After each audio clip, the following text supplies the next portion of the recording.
It's the easiest book to read, and sometimes it's the hardest book to read. Let's look at the Bible for a moment.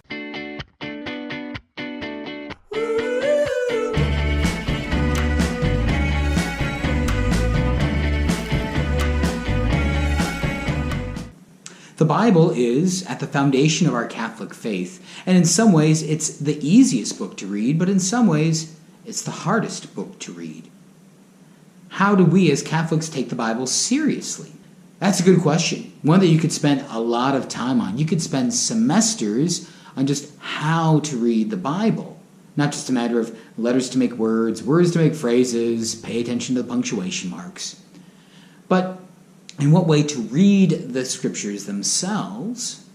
If I could give you two main tips for reading the Bible, they'd be these. First of all, read the Bible literarily and not literally. Second, read the Bible in the context of other Bible verses. Now, when I say that you should read the Bible literarily, not literally, what do I mean by that? When I say literarily, I mean read it as it is written. If you read something literally, you just read it word by word or idea by idea without much of the context or the larger scope of how it's written. So if you read it literarily, you try to read it in the style in which it has been written. For example, the book The Song of Songs in the Old Testament is a book of love poetry. If you read it literally, you'd be confused because you'd see about how his lover's teeth are like a flock of sheep. And you'd think, her teeth aren't sheep. Or that her eyes are doves. Her eyes aren't doves. Her eyes might look like doves or have light and shimmeringness or something like that, but they're not doves.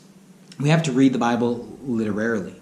I remember I was talking with someone who was trying to argue with me about reading the book of Genesis as 6 strict 24-hour days. That God created the world in 6 strict 24-hour days. Now, God could have created the world in that way, but as Catholics, we're not bound to read it in that way because of the way the book of Genesis is written.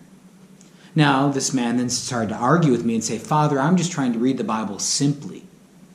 I responded to him, well, that's okay then, but let's look at John chapter 6 then.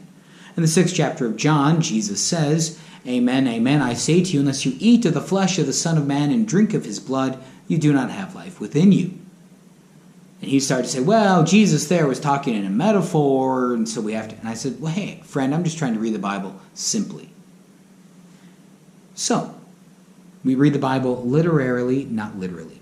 Second thing is read the Bible in the context of other biblical passages. It's easy to make one verse of the Bible stand out. When you read the Bible in the context of other passages, they start to make a little more coherent sense. There's a little more of a greater whole to things in that way. If you do these two things, read the Bible literarily and not literally, and try to dive into that idea, and you always try to read the Bible in context, you'll save yourself a lot of confusion, and you'll find that the Bible is that great gateway of faith that we all think it is.